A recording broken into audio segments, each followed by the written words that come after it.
To welcome you to a fantastic webinar, How to Survive in a Down Market, hosted by the City of Los Angeles Department of Cannabis Regulation. I would also turn your attention to a recent webinar video on current market trends with Hirsch Jane. Today covers what others in similar situations have done to help you strategize around, now what can you do about it? My name is Dale Sky Jones, and I am the Chancellor of Oaksterdam University, the first and longest running training for the cannabis industry in the world, and I am excited to be your moderator today. We are here because the Department of Cannabis Regulation has provided the Business Licensing and Compliance Assistance, or BLC, program to assist equity entrepreneurs in the City of Los Angeles with obtaining a commercial cannabis license and operating a successful cannabis business. Please visit cannabis.lacity.gov for more announcements on the ever-improving BLC program. You'll find new live webinars with different subjects and experts, checklists, worksheets, and other management tools that you can download and use.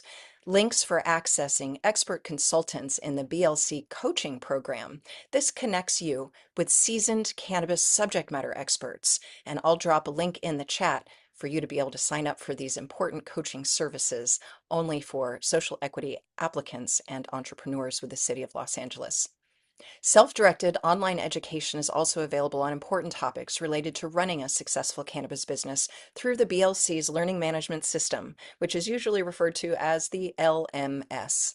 And as part of the city's social equity program, DCR has launched this BLC LMS portal where you can access recorded webinars, online courses, and digital resources made especially for the social equity applicants and licensees.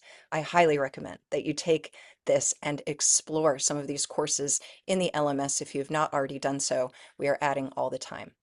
And before we get started today, let's take a brief moment to review the housekeeping rules. Please note this is a webinar and it is being recorded. It can be viewed after the editing process on DCR's website in the LMS I just mentioned, and you will be muted with cameras off for the duration of the webinar. You will be able to see and hear all the experts, but your camera and audio functions will not be available. However, we do want to hear from you.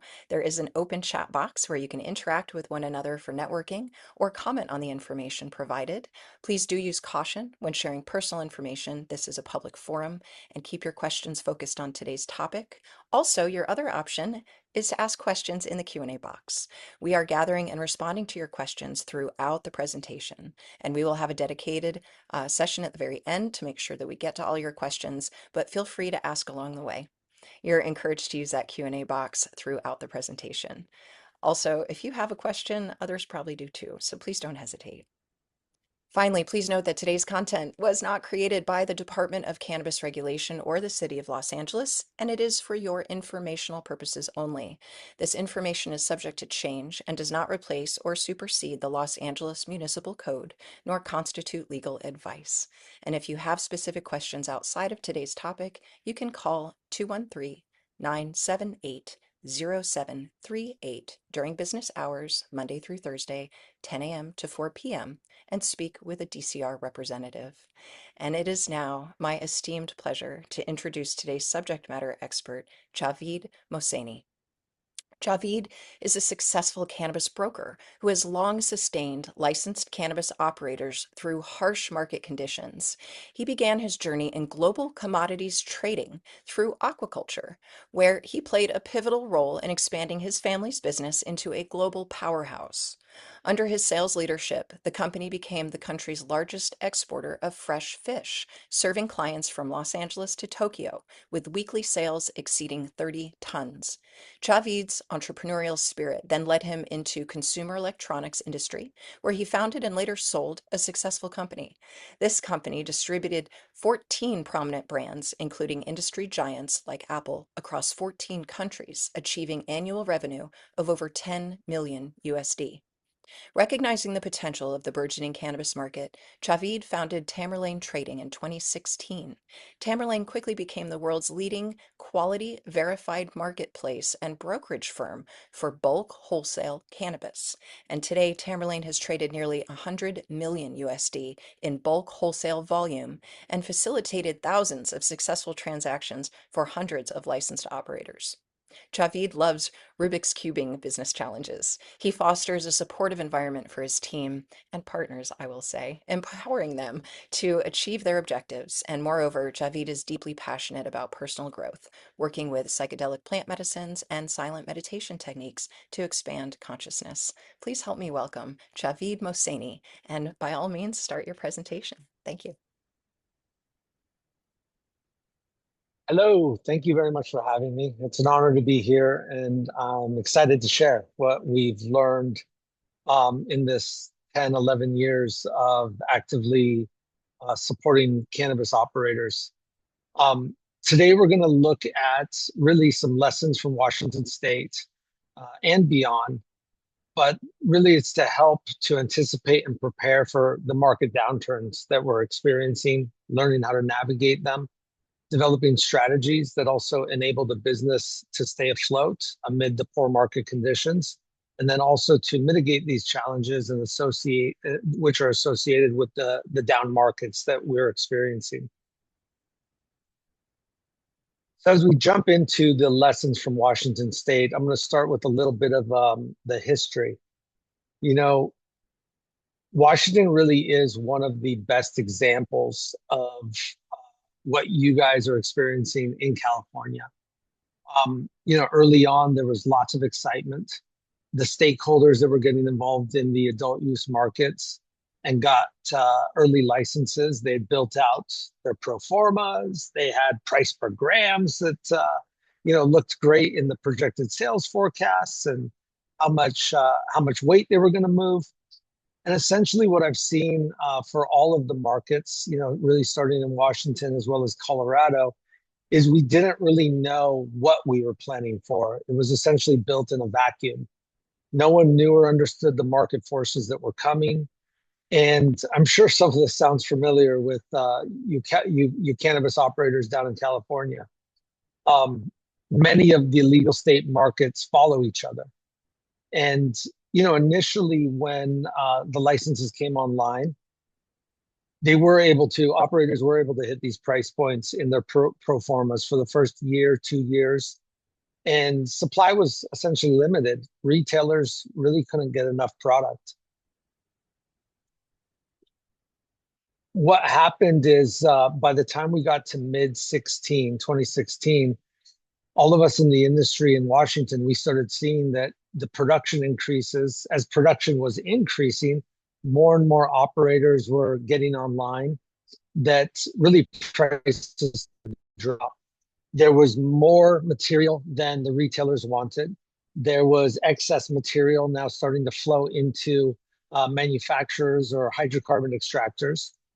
And the buyers, whether they were retail or bulk buyers, they started leveraging their position for better pricing as well as higher expectations.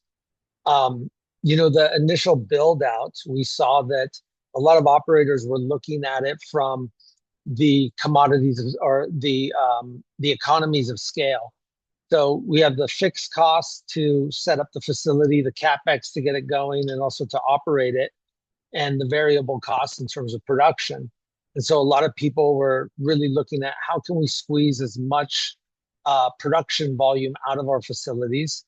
And that mentality really led to that overproduction. And getting back to how the buyers started leveraging their position in an oversupply market is they really started to squeeze their sellers with wherever they could. Oh, we need it sorted like this. We need it only this size. You got to trim it better than you were doing. And so that put a lot of pressure on the sellers to adjust to what the buyers wanted. And something that also had affected pricing were the micro markets. Just like in California, certain cities, locales, counties were not cannabis friendly. And so that started creating, situations where there were different locales or jurisdictions that had saturation with tons and tons of retail, where that created further drops in prices along with the oversupply, as well as there were areas where there were total droughts. So essentially cutting off access to cannabis operators to serve certain communities. And just as other states also started to come online, prices continued to drop. Oregon goes legal, adding to the supply glut. California and Nevada also legalized in 2016. All of this added to the precipitation of the downward trend that we first experienced in Washington during 2016 into 17. We saw prices per gram, and now I'm talking from a bulk wholesale perspective, specifically premium bulk flower, to give you a perspective. Before the glut really came in, operators were getting, mid threes, 350 a gram, 325 a gram. And as the glut hit and prices started to slide, that premium bulk flower ready to go into packaging ended up sliding into the low twos, and in some cases even the high dollars, $1.85, $1.75 for that premium bulk. And what I started hearing a lot from operators was that, how are they going to survive? Because for many that knew their cost per gram, they were getting to that break even point. And for some people that weren't operating with efficiency, they were selling for a loss. And as we continued to go through into 2018, prices continued to slide. And right up until COVID hit, COVID comes in 2019, and it was actually a savior for the market that we saw in Washington. And, these market dynamics of COVID happening, there were a few months, right? A few months of nobody knew what was going to happen. Everybody was, at home or not being out, allowed to move around. But as soon as that initial couple months passed, then right, cannabis becomes what we became deemed essential workers. Cannabis operations was allowed to operate. Drive-through up in Washington became a thing. We were never allowed to have drive-through. And all of a sudden, consumption started to spike. And we started getting a lot of phone calls from all the buyers in the industry, like, I need more of this, I need more of that. What do you have? And so that market dynamic shifted. And when I say that it really saved the free fall, the market shifted from a buyer's market where the buyers were calling the shots, whether they were retailer or bulk, and it shifted into a seller's market. Sellers didn't have enough cannabis. They didn't have enough weed to meet the demand. And that, albeit it became a new short lasting norm, it really set in. And as COVID increased the consumption, dispensaries stayed open, prices were driven up. And through that dynamic, operators really started to go back to their plans and started building out. They started building out their grow rooms. They started to buy new licenses. They started to instead of stacking cash and saving it for a rainy day, they started investing in their big vision. And ultimately, what happened is that increased production by at least 20 to 30%. And it also especially really impacted on the outdoor grows because the oversight was dropped. They were not getting checked by the local regulators. And so we saw outdoor grows essentially in Washington where tier 3 licenses are 30,000 square feet, just under an acre. We saw outdoor grows expand unchecked to even 4, 5, 6, 7 acres, and they were just going for it. So as you can imagine, that really exponentially increased the availability of supply. And as we started getting into the 22, 23 seasons and the COVID era, started ending, people started going back to work. Life really reverted back to how it was before COVID was here. the consumption dropped off, right? Kids are back to school, parents are back to work, people aren't working from home as much anymore, and we saw that consumption really drop. And what happened? Well, what's happened is ever since mid 22, when we started seeing prices drop and that production, that oversupply, come back into our market, it's been a consistent slide for the last 4 years. Short rallies in different segments within the supply chain. But ultimately, it has been the worst price compression that we've seen in the last 4 years. And I would also call it an extinction level event for operators. There were operators leaving the market or putting their grows on pause as we were in 17, 18. But in the last 4 years, specifically in the last two, I have not seen as many people leave the market or just tap out and they had enough. So where we are at now is really the lowest prices in the last 12 years since 2014 of the market coming online. And some of the best craft small batch operators have also decided to dip out of the market. And it's painful for me, and I think for a lot of us that have been in this industry for a while. For me, those craft operators and those legacy operators that have navigated legacy into medical and then into adult use, that's the DNA of our industry. And if we compare it to the plant, we all know that we need good genetics to have a healthy plant as a starting point. I personally believe that it is part and parcel to having a strong industry. Is we got to have that strong DNA, and that I believe comes from a lot of the legacy operators. I'm going to share a case study around a brand called Gold Leaf. Gold Leaf was a super high quality producer here in Washington, arguably one of the best in terms of quality produced here.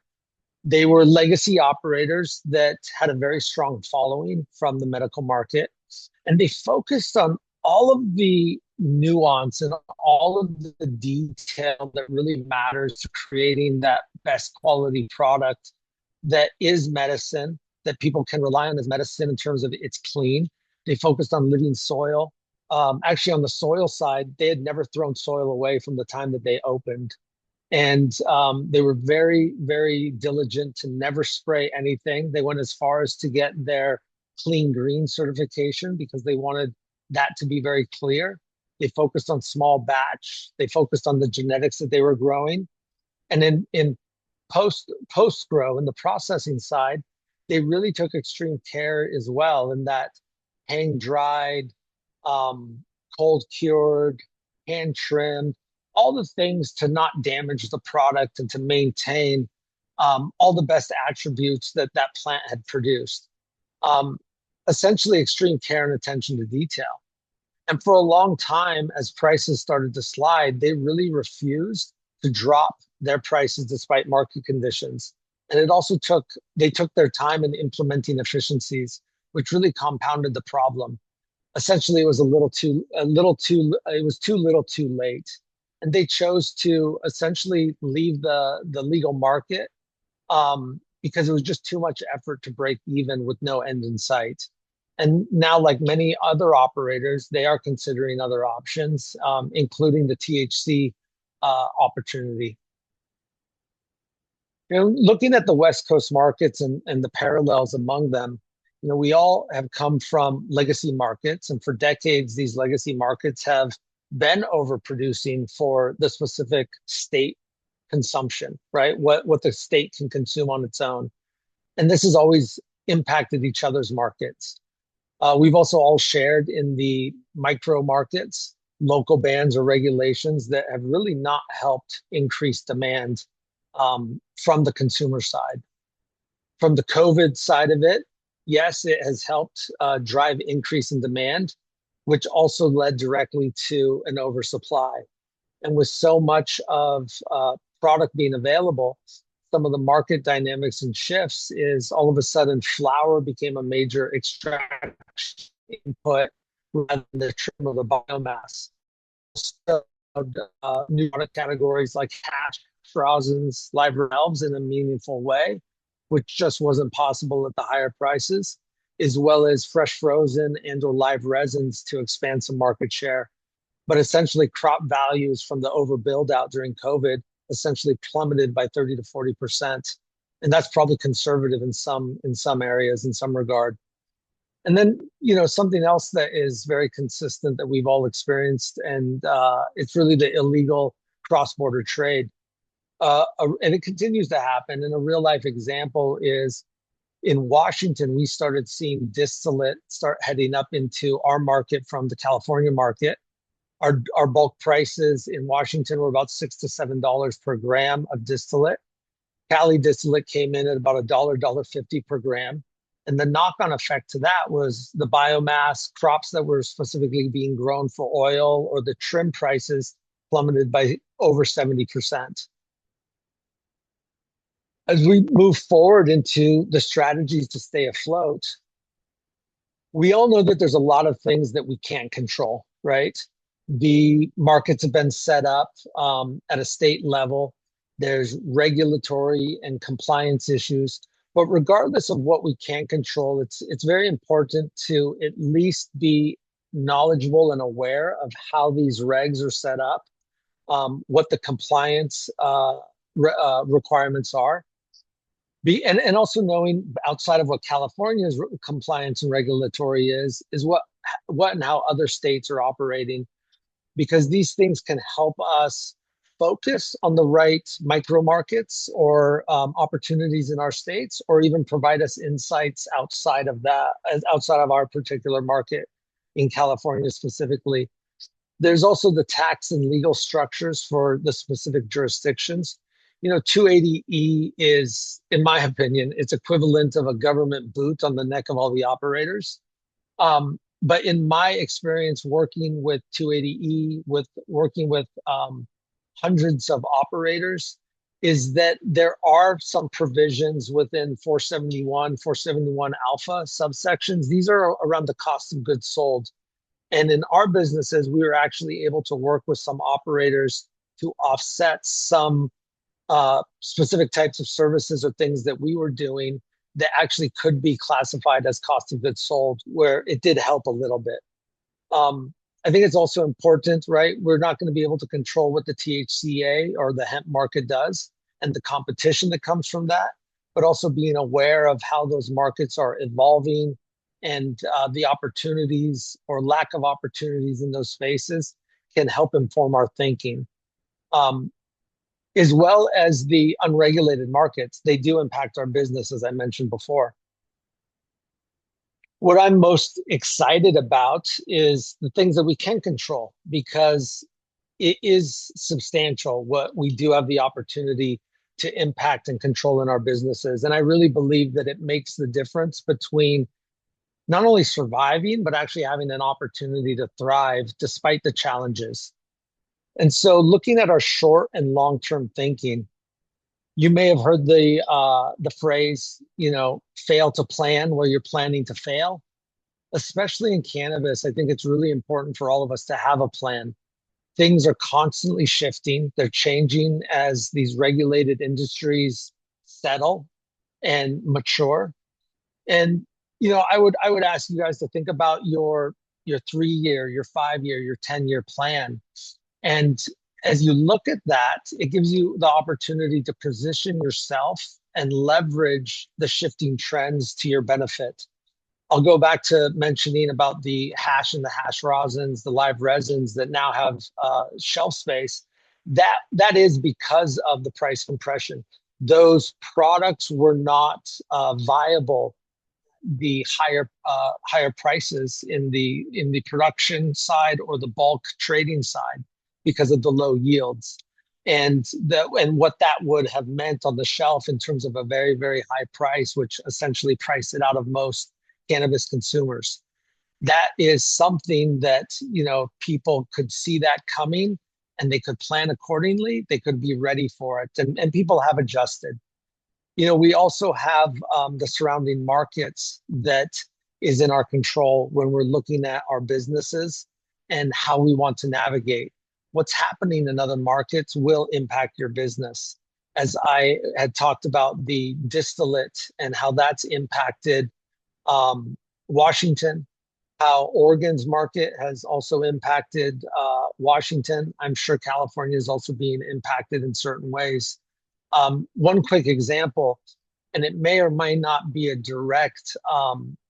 directly for cannabis operators, although I have seen cannabis operators adjust accordingly, is Tamerlan, our brokerage business. We saw that we had a huge opportunity to engage in the Canadian market. And in doing so, it really allowed us to operate very differently. The opportunity was much, much bigger because we were playing at a national level in Canada. And essentially, it gave us access to the global markets as well. And so, for operators that are in these markets and downturns, there are opportunities to look at surrounding markets and say, where could I partner? Where could I get my brand into other places where it may not be as challenging as what you're currently experiencing in California? And then I think differentiation is one of the most important things. Marketing, packaging, it only goes so far. You know, you're going to spin up a new brand, a new package. Okay, great, but so what?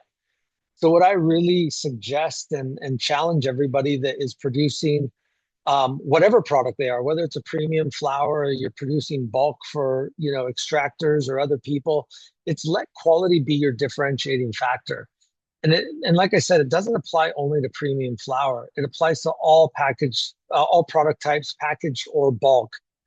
What I've learned from fish to electronics to cannabis is that whenever something becomes a commoditized market, quality is really the only thing where you can maximize and capture the maximum value of your specific product. And when we look at that quality of product, it really comes down to how do we get that message across?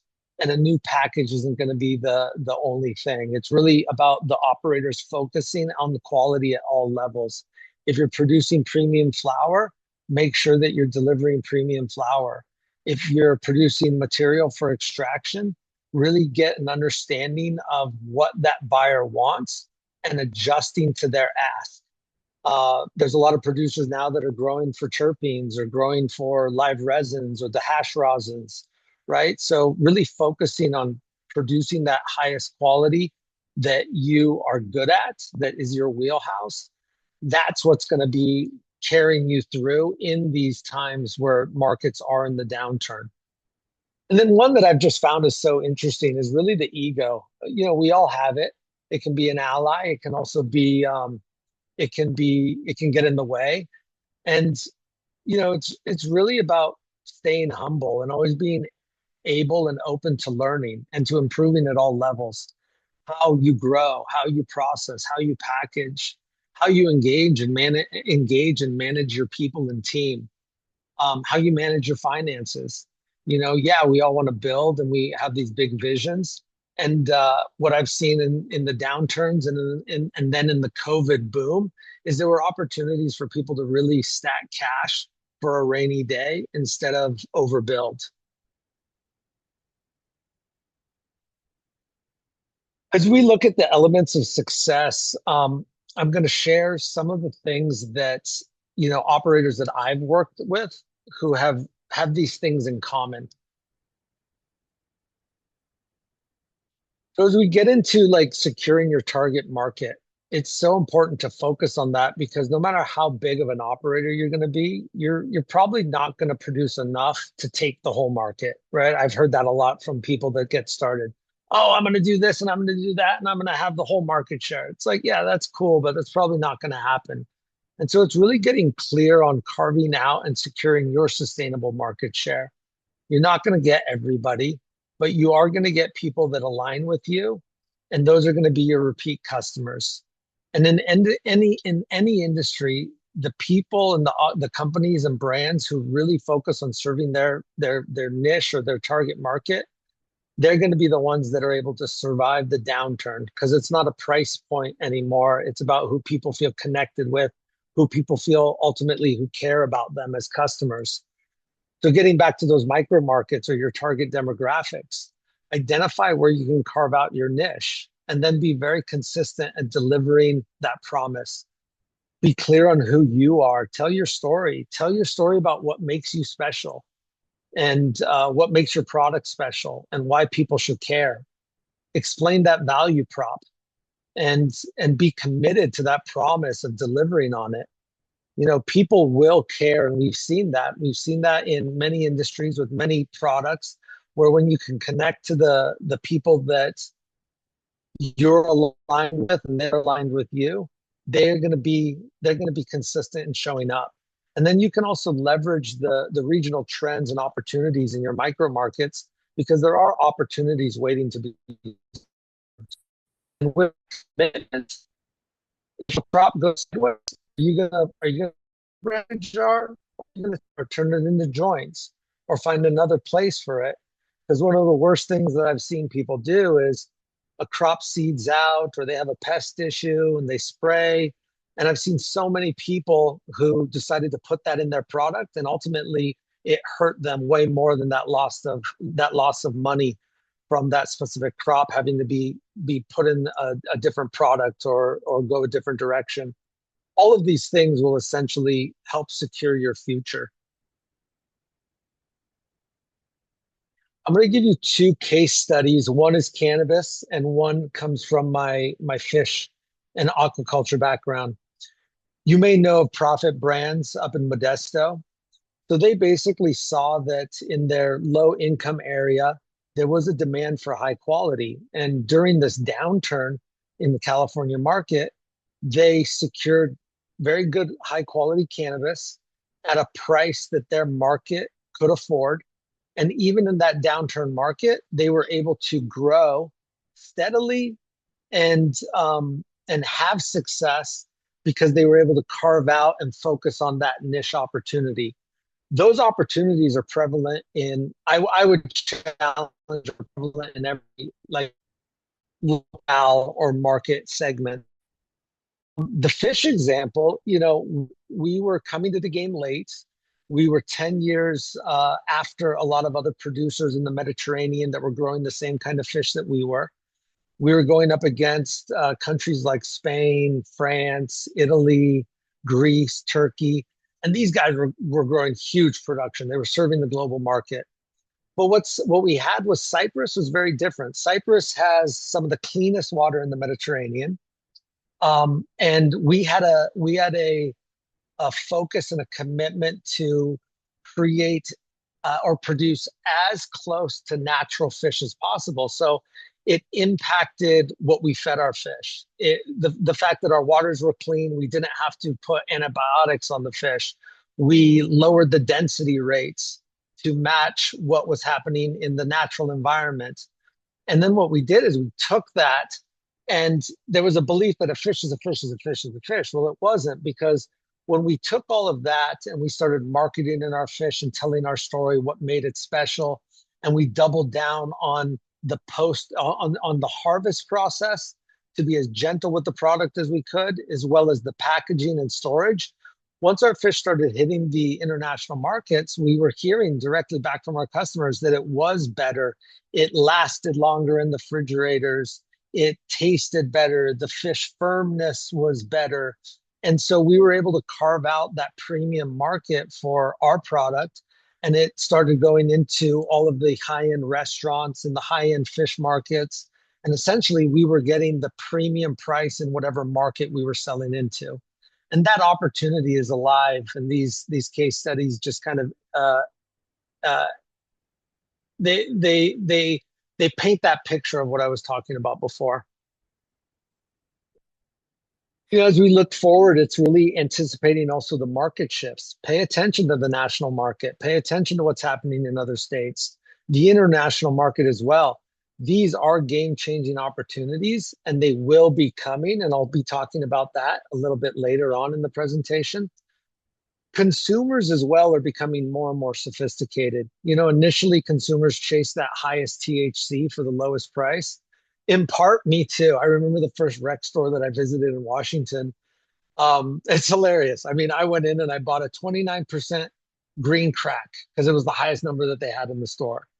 And, on the flip side, some of the best weed I've ever smoked tested at 14% THC. Consumers are understanding that it's not about the THC, it's not about the lowest price point. They're finding what they like, and there is a lot more education and information in the consumer side now. And as markets do mature, there's going to be space for more diversified products beyond meeting those two basic indicators of THC and price. And then I think this next is very important to manage the specific business and the operation, the cash flow, the top line, the bottom line is get efficient, get very, very efficient at how you operate your business. As prices slides and markets get more challenging, the more efficient you are, the the better you can manage your costs, the more you're going to be able to focus also on what you're doing, what you're doing great at, and it will improve your chances of surviving the downturns and navigating those. And another big aspect is hold on to your market share. It's so costly, as you all know, to get a client. It takes so much time and effort. So once you get it, don't lose it. I was speaking at a cannabis convention in Montreal just over a year ago, a room full of a few hundred decision makers. And we were talking about the Canadian opportunity in the international market. And I was telling them, I was like, look, you guys have a golden opportunity. Hold on to it because you will get more and more competition from other markets. And 6 months later, Thai producers started coming into the European markets where the Canadians were selling to, started undercutting those prices. Many didn't take the advice. Many were managing their margins. Oh, I can't sell for cheaper, and I got to get this price. Now so many of them are crying because they've lost their clients, and it's so hard for them to get back and get back into those markets and or get those clients back. So hold on to that market share. It may be painful, but going back to the efficiencies and operating more efficiently, those things will help as well as the other things that I mentioned. I want to underline that because holding on to who your customers are and the cost of customer acquisition and who you're competing with and why you're competing with them and identifying that, like the difference between holding on to somebody versus going out and finding somebody new. Um, this gets back to the customer service issues. They're not always right, but they have to feel good when things go wrong. And I've found over 30 plus years of customer service, most of the time, folks just want to be heard and seen. They're not even looking for something free. They just want you to acknowledge they just had friction and you're acknowledging that and you're sorry. Not that it's you're taking on blame or fault, but that you're acknowledging you're sorry they had friction, that you want this to be easier. And just taking the moment to listen. Sometimes, yes, you have to reimburse or find ways to make them feel whole, but a lot of the time, they're not even looking for the money. They're looking for the acknowledgement. And that goes with vendors, with partners, just taking that moment. Because to your point, whether it's on the customer side, the vendor side, or importantly, the employee side, the people that represent you to those customers and vendors oftentimes, but also just replacing the cost of replacing the brain trust that you just lost, if it's a manager or a strategist or leadership, but also just the cost of losing someone because they don't feel seen or heard. It all goes back to that moment. So I just really want to underline, Javid, the importance of the human relationships and holding on to those, whether they be a customer or an employee, that folks that are able to maintain those relationships are able to sustain some of the hardest times. And also knowing when to fail fast and exit that person because they're part of the problem and not the solution. Not everyone is your customer. Not everyone is the best fit for your employee or attorney or whatever. Trust your instinct when it doesn't work out. Move on quickly. Sorry, it wasn't a great fit. You're a good person. I'm a good person. Bye, and just move it on. But when they're yeah, holding on is really important, and strength in numbers and finding who you work well with and establishing those longer term relationships because the Yeah. one offs are just death by a thousand cuts. It's exhausting for a small business person. It is, and it takes its toll. And I really appreciate you bringing that up. You know, something that I had learned in business early on was, yeah, you have a complaint or there's something that goes wrong. Glad, sure, sorry. I'm glad you told me. I'm sure we can fix this. I'm sorry that it happened, right? And like you said, it really comes down to them just feeling like they've been heard and seen, and making sure that that customer service is on point and that people feel like you value their business in terms of how you can take that feedback, and I think that's also part of checking the ego. And to your point as well, Dale, right? Some clients are not meant to stay clients, and cutting those off sooner than later. In my business, I've had to really learn to align with the ones that value what I do and support me as well. Even though they're my customers, they support me in terms of how we structure our business and how we serve them. And not everybody's going to be right for everybody, and that's okay. And finding the ones who are, that's where that sustainability will be there. So And yeah, take pride in directing them to another outlet for what you think is a better fit for their service or their customer. There's been times where I'm just like, I'm not the best fit for you, but I know somebody who might be a better fit, and then point them over there. And if it is meant to be, what winds up happening is they appreciate that you still tried to help them, even though you weren't the right help for that's them. right. And then sometimes it comes back to you in other ways. They're like, wait, I'm sorry, someone I fired as a customer sent you to me because they're reciprocating? Like, it's all in how you in how you handle it. And it's I think that it really gets lost that it's not what happens when things go normal, it's when things go wrong and how you handle that that truly cements loyalty in your Yeah, customer base, in your employee base, and your vendor base. absolutely. Absolutely. It's so good. So good. As we look at the efficiencies, we touched upon it in the last slide, but there's always ways operators and we can run our businesses better. And I've visited more than 1,000 operations. I've seen it all. I really believe. Like, I'm sure there's something I haven't seen, but I've seen 99% of it. And it's been interesting, right? Because you're able to get in there and see what people are doing really well. You're able to go into another place and see where people are missing it. And so part of our business is we've definitely been able to offer best practices, that we've seen at other facilities. So whether it's machinery or software or, really going back to something you just brought up as well, Dale, is that labor, it's that team, it's investing in the training, the raises or benefits if you have that capability, or maybe that long term way that you can give back to your team. Um, and like one example is like, are you still hand watering? You don't have to hand water anymore. I get it. There's a reason to get up close and personal with those plants every day, but it doesn't have to be watering. So wherever you can invest in those efficiencies and where it makes sense and you can offset some other costs, like, please look at it, do that. Then all with operating procedures, if you don't have them, take the time out to create them. If you do have them, revisit them often, refine them, push for improvements. Why are you touching that plant as many times as you are? Why are you touching that package as many times as you are? SOPs, they take time and they take effort to create, but they also will create efficiencies for your business and also for your team. And it ultimately will really save that bottom line. And then focus what you're really good at and do that well. And if there's areas or things that you want to expand your business into or that you're just not great at them, take a look at where you can partner with other licenses. You grow great flower, you want to sell joints, find a great joint rolling partner. You want to launch an oil line, find a badass extractor that also is like-minded like you. And I think that's one of the things that you brought up, Dale, is like, right, find those people that you align with, that you work well with, that you share the common values and the approaches.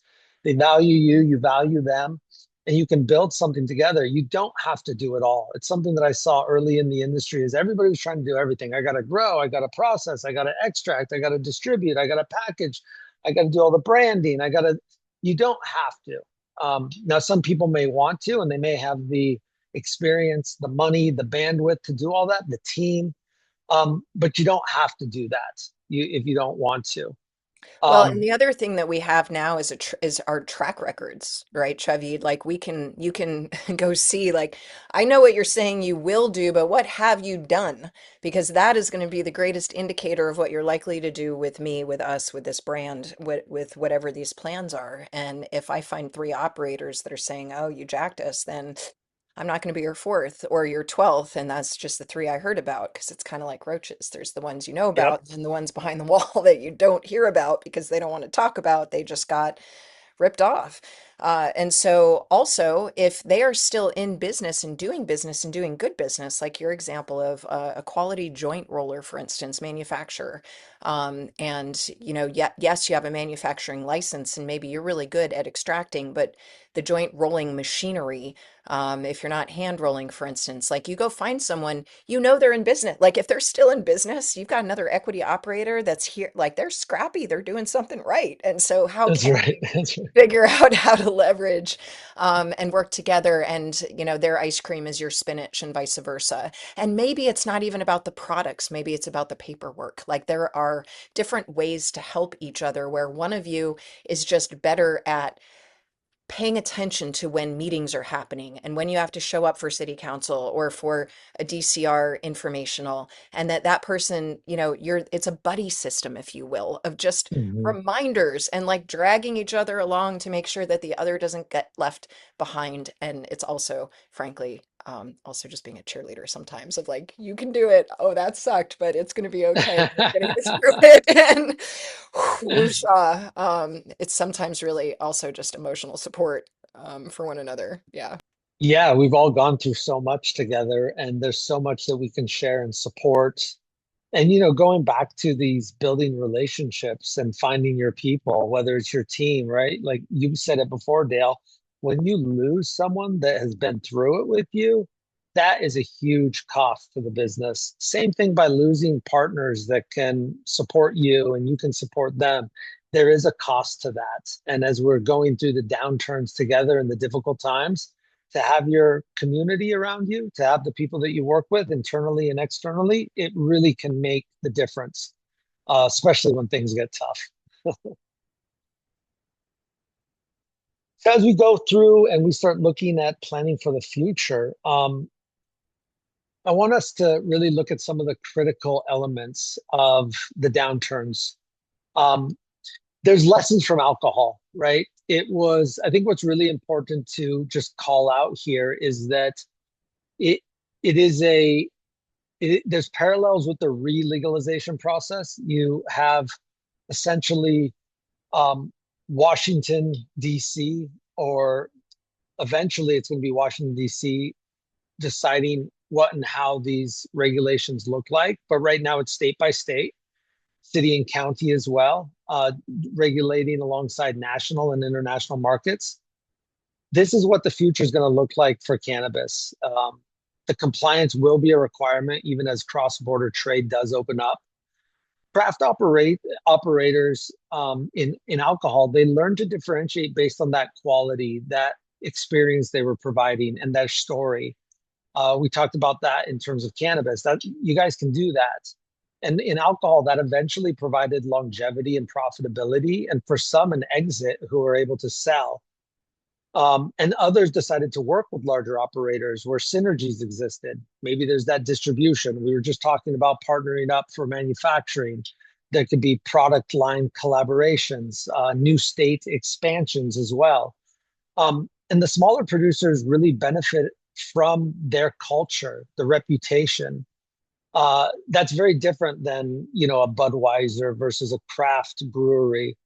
They connect with their consumer differently, very differently. And then, they also very much are focused on serving that target market or that demographic that aligns with their story or their product. And today's cannabis lounges, they can be akin with a small craft alcohol producer's tasting room. Um, so look at that. Look at the lessons from alcohol. Um, Take a look at the global markets. As I mentioned before, I've been spending a lot more time in the international markets.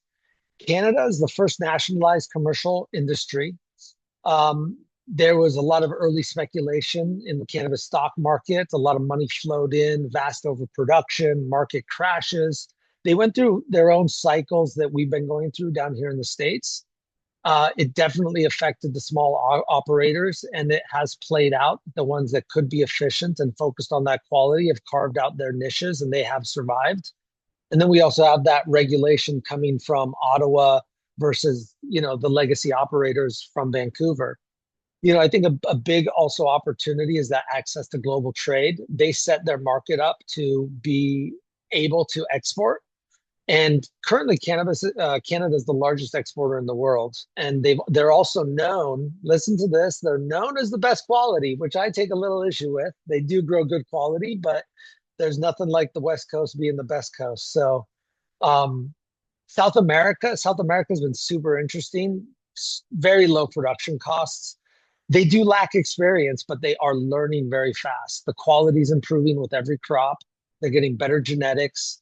They've focused on the business fundamentals of agriculture business, and they've also brought in and focused on developing highly compliant operations and facilities, so they have access to those global markets. EU GMP, GACP, IMC, GAP, all these different types of certifications that get access into different markets. And they're LMNOP. Will you actually break those down real quick, Javid? Because I think so it's an important concept in looking at like next steps, unless you want to wait till the next slide with the federal rescheduling. yeah, no, I think it is important. So EU GMP is probably one of the hardest, most challenging, most expensive certifications to set up. It is not only what all your inputs are, all of your materials being used, but it really is the flow of your people as well as the flow of any material moving through facilities. And that really is the gold standard, and it follows pharma. It follows pharmaceutical business, and that's how the international markets are set up. Now, GACP is good Agricultural. agricultural, yeah, good agricultural.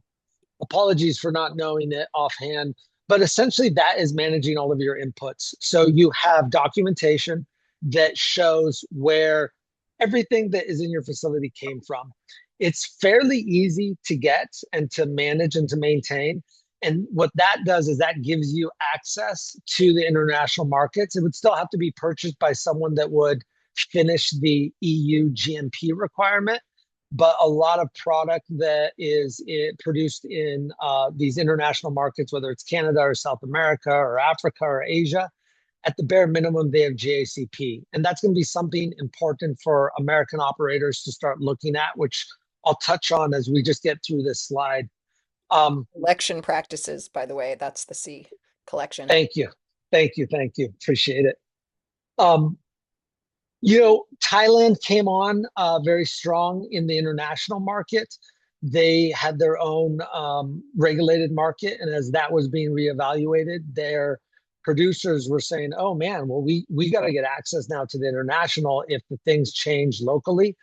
So they mirror South America with their low cost advantage, but they are ahead in their quality curve. There's a lot of West Coast operators that have gone into Thailand, great genetics, great growing practices, and now they're catching up on that certification piece that we just touched on. Europe is the big buyer for international. They are they have a more sophisticated consumer market. Germany's the big market right now, and last April it went full adult use, and their market essentially doubled. The UK is coming on strong. They do have some local production happening in Europe, but I think they also are very much the consumers and the importers and the buyers that we work with and distributors. They're very much focused on leveraging the production from these other markets. Um, Australia is a big medical market. They're a major importer right now, and they are working to build out their production. They want to and plan to be an exporter. And this is where, coming back to what you said, Dale, those certifications are so important because America America is coming. US operators looking and thinking about it long term, they need to focus on where and how they can currently set themselves up to at least understand what these GMP, GACP, all these different certifications are. And like I said, some of them are easy to do. It doesn't take much but to manage and document your inputs. And when America does come on the international market, my personal belief is the States is going to whoop ass. We can compete globally. We arguably have the best quality and we can produce it at scale. And the better we get at running our operations efficiently and effectively and maintaining that consistency of quality at all levels, as soon as we're able to go international, we're going to be gobbling up market share. And this is how I believe that you will be able to thrive for the future. So just looking at these key takeaways, right? Let's look at these market lessons and anticipate what's coming. Produce that great product. Focus right now on the efficiencies and the differentiation. Get back to the business fundamentals. Ultimately, it is a business that we're running, and it's got to operate at the way any other business operates. Manage the money, have those SOPs, have very clear focus on what you do and why you do it, and plan on securing your target market and get ready for expansion or an exit. It really is there. And I'm excited about what the future looks like, despite how challenging things are.